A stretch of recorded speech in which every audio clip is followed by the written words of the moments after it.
हर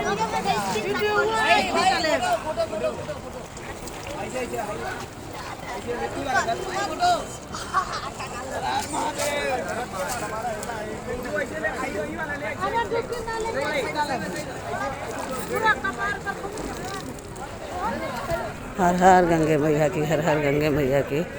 देखिए आज मेरा कल्पवास का 26वां दिन है। हम लोग ने 3-4 दिन और बचे हैं। तो बहुत ही बढ़िया लगा 1 महीना रहकर। हम लोग नहा धो के दर्शन करके दिया बत्ती करके अभी जा रहे हैं, संकल्प वगैरह करेंगे। आप लोगों को भी दर्शन करा दी हूँ गंगा मैया की। दर्शन कीजिए और पुण्य का भागीदार बनिए। जय माँ गंगे की जय हो। देखिए यहाँ पर सब ठंड में कितने दुकानें लगा के बैठे हैं। आप लोग भी देखिए, बहुत ही विकट भीड़ अभी भी है। हम तो एक किनारे पर स्नान कर रहे हैं।